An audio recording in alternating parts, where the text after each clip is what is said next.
masih keneh nyaritakeun tentang pelecehan kufar-kufar Mekah terhadap Kangjeng Nabi.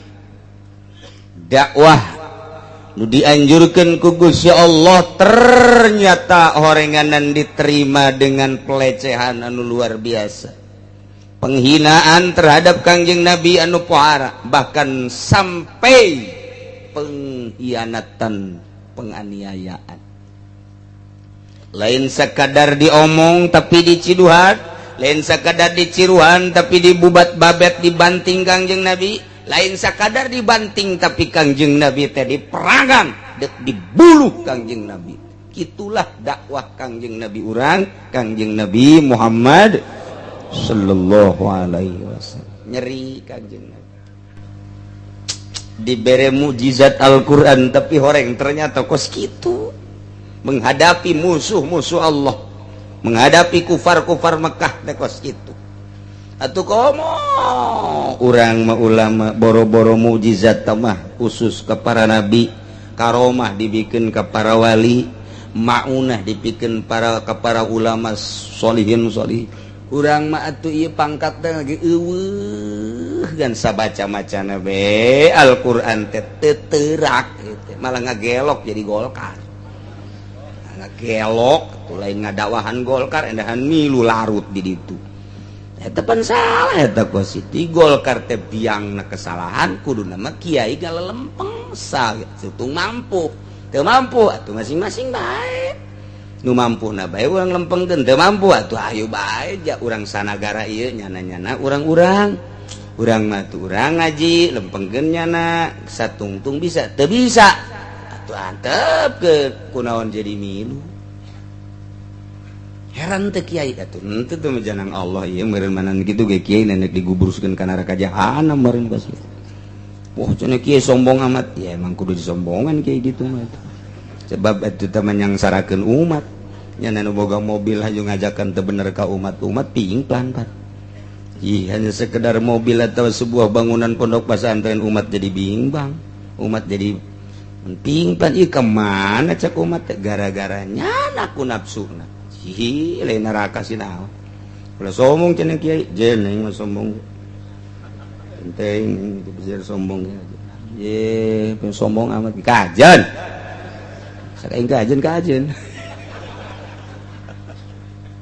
gerget jasa aduh masya Allah tah Kangjeng Nabi dakwah diberi Al-Quran ngajak mangeranan teh ulah ka Lata ka Uzza ka Manat, mangeran teh ulah ka Tritunggal Yesus Kristus, Bunda Maria lain eta, pangeran teh lain matahari, pangeran teh lain kayu, lain batu, lain manusia, lain tahta, lain harta, lain kerajaan. Allah alladzi khalaqas samawati wal. Dakwah Kangjeng Nabi teh eta tah ngajakan mangeranan ke Allah, nyembah ke Allah, bersyariat sesuai jeung aturan Al-Qur'anul Karim nu kuari geus dikemas ku Kangjeng Nabi, dikemas ku para ulama. Eta tah dakwah urang teh nuturkeun Kangjeng Nabi kuari kitu. Lain haju urang ancul-anculan di jero nu teu pararuh.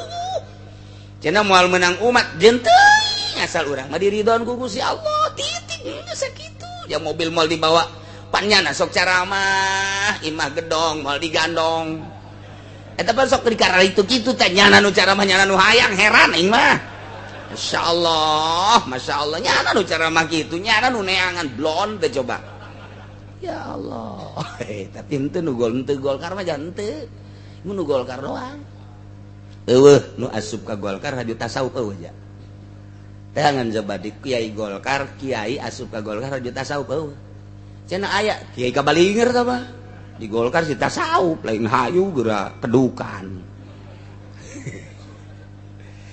Masya Allah ieu Kangjeng Nabi dakwah teh terus kumaha tah ngeri Kangjeng Nabi teh lantaran dihina mat geus ulah loba omong mat segala pangeran teu kadeuleu segala naon lah alladzi khalaqas samawati wal ard alladzi khalaqas samawati wal ard geus nu aya bae mah ulah hese-hese tah mata Uzza tah sembah tah eta pan pangeran karuhun urang mangke neangan hese deui pangeran segala teu kadeuleu segala naon lah nu aya ge eta nya teu mumpuna naon komo nu eueuh meureun Nabi lain gitu ye dunya nangieun Allah geus urang teh nangieun Allah geus urang nyembah ka Allah engke urang bakalna ye dimaotkeun kiamat engke bakal dipanggil ku Allah dah omong biasa karak budak kamari gadahar uyah geus omong hakanan geus ya uyah. Masya Allah, jadi penghinaan terhadap Kangjeng seperti etalah nyeri Kangjeng Nabi diberilah contoh ku Gusti Allah Muhammad sabar ulah haju nyeri lantaran Nabi nu baheula Rasul nu baheula nu ku aing diutus sarua dihina-hina ku kaum can sabaraha eta masa kitu mah hayu terus bae tuh gitulah Kanjeng Nabi terus baik, terus. Lah, Mad. Kieu, Mad. Lamun bener sia jadi utusan pangeran, utusan Allah. Ulah sakadar Quran atuh, Mad. Padahal di hateletik mah eta Quran hebat jasa cak. Eta Quran mantep jasa. Ngadenge Quran eueuh nu teu ngaleket teh kabeh ngaleket teh ya Allah ya Rabbi. Nikmat indah Al-Qur'an mah mun kurang dibaca coba ge ngeunaheun jasa. Nikmat jasa Yasin wal Qur'anil Hakim innaka laminal mursalin ala siratim mustaqim tanzilal azizir rahim him kitu kabeh kantungtuna Yasin wal Qur'anil Hakim innaka laminal mursalin ala siratim mustaqim tanzilal azizir rahim litunzira qauman ma unzira abahum litunzira qauman ma litunzira ketalaran mana cek emang henteu aing tah aduh tata kos kitu tah jadi ngeunaheun tah tungtungna coba ge Quran makar itu bae alhamdulillahilladzi anzala ala 'abdihi alkitaba wa lam yaj'al lahu 'iwaja qayyiman liyunzira ba'san shadidan min ladunhu wa yubashshiral mu'minina alladzina ya'maluna shalihati anna lahum ajran hasana tu tadi ge alhamdulillahilladzi anzala ala 'abdihi alkitaba wa lam yaj'al lahu 'iwaja kadituna hasana tuh jadi kitu tah Quran mah ngeunaheun nya ge Abu Jahal babat bisaan-bisaan teuing nya sakola henteu nya nama masantren henteu kadenge guguru henteu ngaguru henteu ulah guguru mah kade itu kat Gunung Kawi kade yang henteu tapi pan bisaan kitu ngeunaheun kadenge na Quran sok surat naon deui ge bakal ngeunaheun bae nya tabarakalladzi biyadihil mulku wa huwa ala kulli syai'in qadir alladzi khalaqal mauta wal hayata liyabluwakum ayyukum ahsanu amala wa huwal azizul ghafur ro bae ta tungtuna ro komaha eta mah surat sok dibaca teh kitu alif lam gitu hal ata 'alal insani hinun minad dahri lam yakun syai'an madhkura inna khalaqnal insana min nutfatin amshajin nabtalihi faj'alnahu sami'an basira inna hadaynahu sabila imma syakira wa imma kafura inna a'tadna lil kafirina salasila wa aghlala wa sa'ira innal abrara yasabuna min kasin kana mizajuha kafura aina yasubiha ibadullahi yufajiruna tafjira yufuna bin kabeh sia ge heran ya kakar ngadenge pahan baca Quran tilopan ro kabeh tuh gilaan mana geus panghandap-handapna geus qul a'udzu birabbin nas malikin nas ilahin nas sin kabeh min syarril waswasil khannas alladzi yuwaswisu fi sudurin nas minal jinnati wan nas nirahin sin kabeh Abu Jahal kayak keur ngalamun mah bisa hebat sebenarnya mah aya teh aing ge sebenarnya nurut ka sia ngan mah nya pan aing mah pan tokoh sia tuh aing mah bangsawan ku batur geus di buyak-buyak pan aing mah tuh buyak Abu Jahal mah aing kudu nurut ka sia eta aya kayak gitu ya teletik tuh kamari geus diceritakeun aya kamari kieu terus bae cak Gusti Allah Rasul baheula Nabi nu baheula ge dibarongkeun bahkan dianiaya terus bae lanan terus Kangjeng sugan ieu nu ngaran Abu Jahal tentrem hatena lindeu ternyata beuki parah nyana ngahihileudan ka urang Mekah sia de besi aya Muhammad dakwah, besi aya Muhammad gajakan, sangkilangnya ngeunaheun bahasana. Boga mukjizat Al-Qur'an cak jana ulah wakan narurutnya sak tungtung mama encan mah. Abu Jahal mah mamakeun sorangan nya mah. Kos Kiai Golkar teu dan dokter Andes atuh. Kiai aing nang hese-hese. Teu teu daekeun Kiai Golkar disebut Mang Haji. Ditanya Mang Haji ke mana? Teu dari mana? Ditanya ku pemajikan, itu batur nanya teh Mang Haji. Emang kono Kiai atuh. Kiai Golkar bagus gitu, tolol tak Kiai. Dia tuh biasa bae Mang Haji, wayah mamang atuh wayah ngaran atuh nanya ieu. Kan jelema teh sesuai jeung kanyahonyana. Mang, kemana Mang? Oh ka dieu ye, atuh biasa pira nanya. Atuh nyana nanya, "Den, mana Den?" Padahal Kiai Udin eta. "Den, kemana Den?" Oh ka dieu ye. Eta nu lain Golkar mah biasa bae. Komo di Kiai, kemana Kiai? Nah, nu Kiai lain Golkar mah ulah lain Kiai kula mah. Biasa bae sih usah di lain. Kadang-kadang gitu kan teh ngomong mah di hate bae. Tapi Kiai Golkar, "Mang, kemana Mang Haji? Kemana?" Liwat bae. Kan majikanan na Noel atuh geus liwat. Tadi batur nanya sih, lain jawab. Mang Haji kadenge. Emang gua bi, kan Kiai urang mah. Di Golkar geus di mama-mama kunyana teh di Kiai. Sial jasa.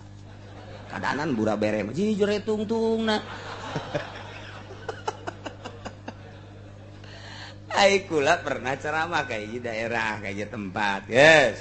Nya embungeun teh heula, jeung kula budak kene ieu. Di nyabet teh heula. Teu wau di Jakarta. Geus beberes, ju beres eta kori aju nyana tah kiai di Jakarta. Eta teu disebut dokter Andesna, teu disebut dokter Andesna. Nyana kieu, dokter Andes ini ada tuh. Nggak kesebut dokter Andesnya. Oh iya mohon maaf oke iya tuh dapat capek-capek cari dokter Andes nggak disebut-sebut. Kula serius sial teh kiai. Lawan aing panderi beak sia ku aing. Je cek anu mah naon meureun. Atuh sakali mah teu disebut dokter Andes atuh mentek naon. Ku aing mah disia-sia mun aing panderi mah sia. Datang ka mana pangkat kakiaian sia. Ji cenah ka aing marah tuh teu wau ieu teh tadina ge. Cek anu mah aing lain jawara meureun.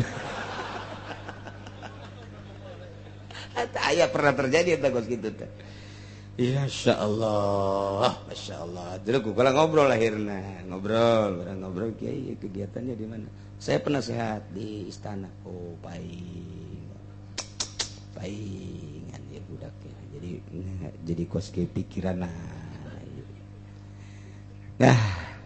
ya Kangjeng Nabi terus baik. Terus dakwah. Makin menjadi-jadi. Abu Jahal teh mengkolna mengona keul nganiayana merod na luar biasa. Sementara Kangjeng Nabi na nyongsrong jasa hayang supaya ahli Mekah teh iman ka Allah, iman ka anjeunna bahwa anjeunna diangkat sebagai Rasul Allah. Ituna embung jasa ka Kangjeng Nabi nurut. Kangjeng Nabi na hayang jasa itu supaya nurut. Coba eta pan pakia-kia.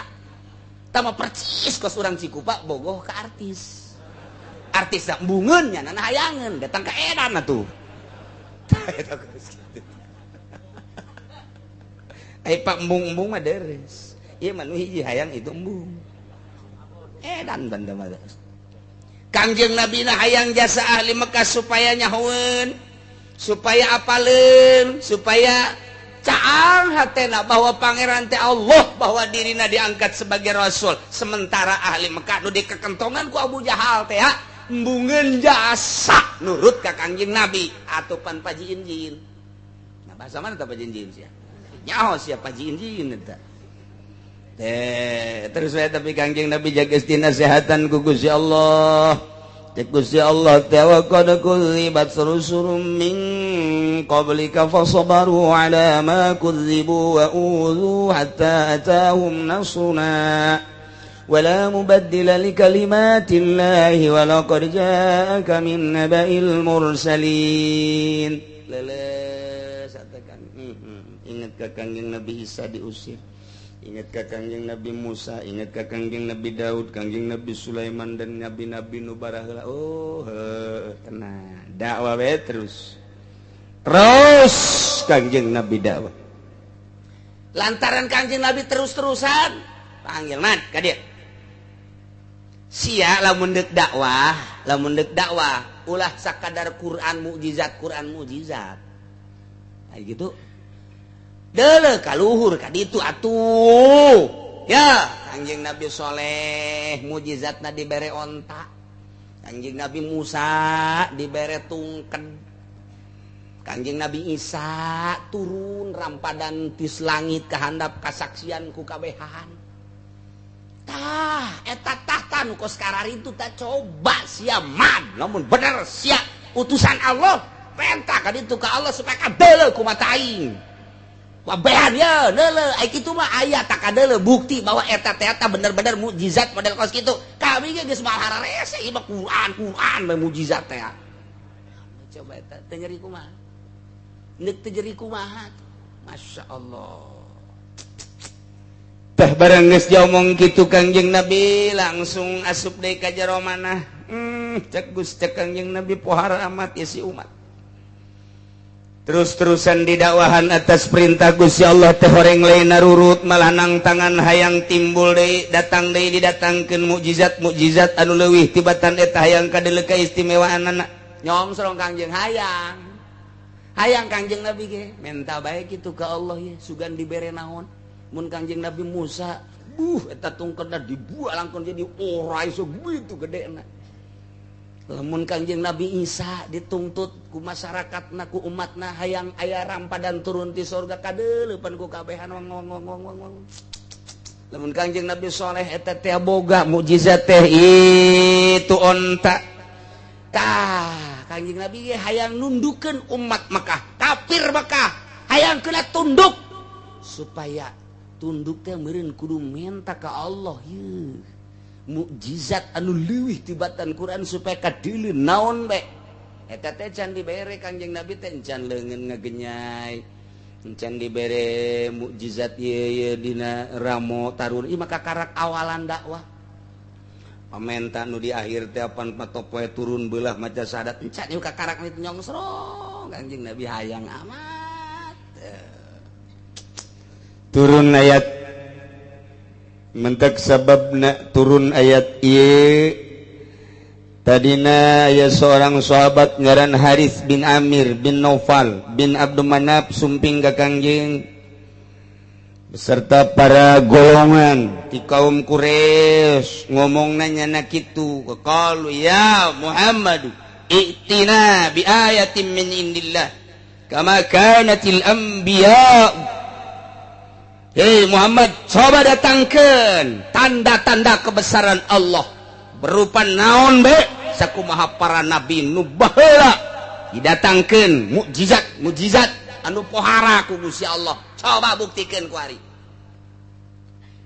Kanjeng Nabi nyongsrong hayang ya supaya iman maksudna supaya iman turun ayat wa in kana kabur alaika iraduhum hei Muhammad lamun aya kalakuan kabur alaika eta luar biasa gedena poharana ka anjeun iraduhum mararengokna ngabalir mengkol nukangan ngamusuhan ka anjeun embungeun kana Islam di tengah-tengah kasengsrem anjeun hayang nundukeun urang Mekah supaya iman tapi kuari ditangtangan hayang kena turun mukjizat supaya kadeuleu langsung ku mata beuki pohara nukangan ka anjeun Muhammad cek Gusti Allah fa inistata'ta an tabtaghi nafaqan muntiamah anjeun kawasa nembus bumi anjeun bisa nyieun terowongan di bumi bisa lempang di sapatala fil ardi di jero bumi aw sulaman fis sama atawa anjeun teh bisa hiber ka langit atawa nyieun taraje kadeuleuan ku kafir maka trek tah kaistimewaan ti Gusti Allah mun bumi bisa belah anjeun bisa nembus di jero bumi di sapatala bumi sehingga nyahoeun kafir Mekah bahwa anjeun teh bisa ngalalana lempang di jero bumi dek neangan mukjizat dek neangan ayat atawa anjeun bisa naik melalui tangga kadeulean ku urang-urang kafir Mekah teh aya tangga ngan sakadar dicokot plek jadi tangga anjeun naraje naik ka luhur deuk neangan deuk nyokot mukjizat hiji ayat yang supaya kadeuleu ka kafir Mekah anu engke anjeun fatatiyahum bi ayatin maka bakal nyampekeun ayat ieu hasil di ditu di langit pan anjeun neuleu kaula naik ka langit atawa ye hasil ti jero bumi lantaran kaula pan dibere bisa nyieun liang ka jero andai kata bisa kos kitu silakeun Muhammad sampaikan ngan tetep bae moal iman lantaran lain di dinya iman mah Muhammad lain di dinya iman mah kurang kumaha Al-Qur'an deuk iman mah sabenerna mah tapi lain eta kadeuleu kumatana tetep teu iman mah henteu bae. Baheula di zaman Kangjeng Nabi Soleh etapan onta teh dituntun-tuntun sakitu istimewana kade ieu mah ulah diganggu gugat ulah dianiaya ulah dikumaha-kumaha diharu-biru tapi pan tetep bae teh iman. Apakah umat Kangjeng Nabi Isa setelah turun rampadan ti langit taju ari mah atuh pan henteu bae. Apakah eta barang Kangjeng Nabi Musa alaihi salam boga itek dibalangkeun jadi orai aju arariman umat henteu. Iya ge anjeun ge lamun teh mah bisa bae ka langit kadeuleu nyokot ayat bisa ka jero bumi nyieun liang bisa nyokot ayat sampaikeun tah hasil model kos kitu tetep bae moal iman Muhammad ulah hayang kos kitu Muhammad hiji ku kaula moal dibere kawasa kos kitu keun bae anjeun mah dakwah bae dina harti annaka la tastati'u dzalik fasbir hatta yahkumallah sabar bae laksanakeun dakwah terus hingga turun keputusan Allah Subhanahu wa ta'ala. Ya Muhammad cek Gusti Allah. Walau sya'allahu la jama'ahum 'alal huda. Lamun Allah ngersakeun atuh ku Gusti Allah dihijikeun wae ka leupitud kudu make anjeun. Langit nangieun kaula, bumi nangieun kaula, manusia nangieun kaula, wabeh nangieun kaula. Mun kula ngersakeun atuh geus kudu make anjeun. Ya, budak iman ka aing kabeh. Atuh ya kumaha ieu? Atuh kumaha ieu? Cek Gusti Allah ngan aing teu ngersakeun. Deuk neuleuh datang ka mana kegigihan dakwah anjeun jeung datang ka mana kabangkawarahan urang Mekah can sakumaha ieu mah Muhammad. Terus Kangjeng Nabi dakwah terus walakin lam yasha dzalik ngan aing teu ngersakeun deuk neuleuh anjeun datang ka mana dakwah teh jeung deuk neuleuh kebangkarahan ku permekah lain sakadar kuari man cak Gusti Allah jang deuleueun engke di tahun 2013 tahun 2012 urang Cikupa supaya ngadenge orang Ketos, orang Kendal, orang Pasar Kemis, orang Cilongokonam teman sabodoh lah, supaya ngadenge sejarah anjeun, kegigihan anjeun, supaya nyaho sejarah anjeun, keistimewaan anjeun, pantang mundur, dicaci, dimaki, diciduhan, diusir. Supaya kanyahoan ku umat kebangkawarahan kafir Mekah menganiaya seorang Rasul Allah supaya kiai engke di tahun 2012 ulah suka Golkar itu kos gitu kan gak Golkar itu supaya terus gigih pantang mundur terus dakwah tanjurkeun agama Allah pahit pasti kakarak dia omongkeun mah ulah sok sedih kakarak tadi ondang ngariung ku tatangga jeung teuing kajen teuing di ditu aya raramean aing mah aing teu kadeuleu kiai meureun pan aing kiai teu kaondang batur mah baralik marawa berkat aya aing mah diondang henteu ulah kajeun tah mah sedihieun mah teu kiai ku sakitu bae terus bae terus dakwah terus ajakan konsepna ikhlas lillahi ta'ala mun aya batur dakwah alhamdulillah bisaan aing henteu bisa dukung mun aya batur mantep masya Allah alhamdulillahirabbil alamin nyana mah hebatnya segala rupa bisa doakan lain kieu si eta diondang di dona aya henteu goblok beureun atuh aing teu kabeuli inopak si eta mah geus kabeuli deui ih tah si kiai kunaon deuleuan ka dinya bae bareng tanjurkeun agama Allah urusan kos kitu mah tah mah geus anggeus Allah mere di Lauhil Mahfuz geus aya tulisanna geus anggeus diudang-udang ku urang lain milik urang mah moal cicing bae urang dimiskinkeun ku Allah sedang bae cicing bae urang disugikeun ku Gusti Allah atuh sugih bae geus anggeus. Jadi masing-masing ieu manusia teh pembagian hartana geus anggeus urang can lahir geus aya di dituna bakal kitu atuh deuk naon make jadi hasud geus anggeus si pembagian harta teh geus anggeus si eta tahun sakitu lahir maotna sakitu salila hirupna kitu bogana ngan sapeda kempes doang saya tulisanna geus aya tulisanna teh kumaha tuh si eta tahun sakitu lahirna magahan ngaji apruk-aprukan ge bogana ngan datang ke sekupi doang saya tulisanana geus anggeus bakal boga sawahna sakitu jadi teh pembagian harta teh baheula di alam arwah geus rapi atuh kuari kunaon bake hasud geus rapi geus jadi moal anu kurang moal anu leuwih atuh kumaha deui geus dibagi ku Gusti Allah tinggal ngalaksanakeun dakwahna urang dakwah bisa amil doang jeung jurumnya dakwahkeun ka mamana ge amil bae jeung jurumnya diondang ngariung ge ilaman lawamila bae pas muludan assalamualaikum warahmatullahi wabarakatuh waalaikumsalam i'lam annal awamila fin nahwi mi'atu amilin ternyata amil eta aya 100 jumlahna kabagi dua labziyatun wa ma'nawiyatun hiji amil labzi kadua amil bangsa manawi labziyatun minah cak masyarakat euy muludan ieu mah ke tenang heula engke ge aya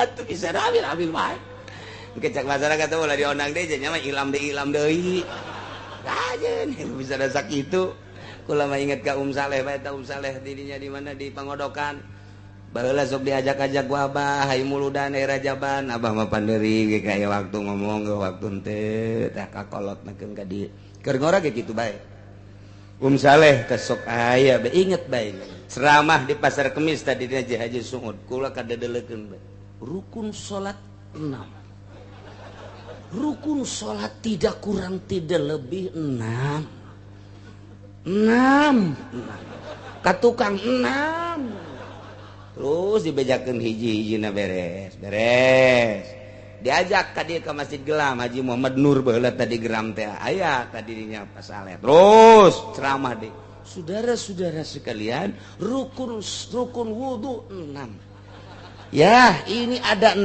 hati-hati kalau nanti ada orang yang membawa paham rukun wudu itu 7 sesat atau dikurangi menjadi 3 lebih sesat lagi 6 diondang deui ka ditu ka Cilongok Gandu ngilu deui kula aya deui Saleh dulur-dulur saudara-saudara rukun wudu 6 cakula ieu mah asana ieu bae bener bae di Cilongok di dieu sarua bae di dieu ieu pas di majelis ieu baheula zaman Abah aya nyana jangkung jelema mane saudara-saudara di pengajian hati-hati rukun wudu 6 tapi kapake bae datang ka kuari terkenang bae pas katerep aya Saleh pasti rukun wudu deui ya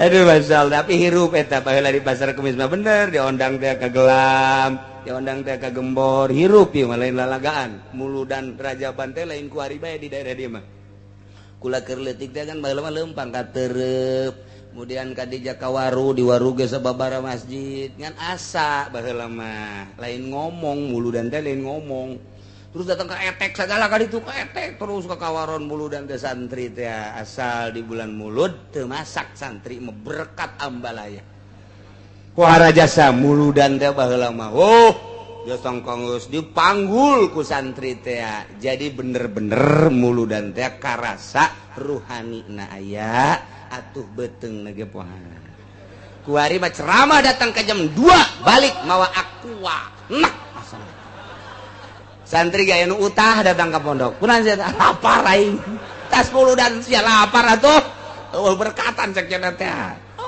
kan dibere huhahehe doang tuh aqua mah tuh loba di dieu ge cek cenah teh tah di mana tah deket masjid cai satelit naon bedana jeung kurang berkat berarti yang berkat lain hayang berkat ngabandingkeun zaman baheula jeung zaman kuari jelemakna tepati palalinter hormat ka kiai ajung ngatung ngaji ge asal beres tas maca ya Nabi sallallahu alaihi wasallam ngomong dasa urang nyaritakeun eta beres manggul suatu pohara jasa geus muludan teh magnetna teh gede kuari waktu muludan teh kos garari itu bae oh berkata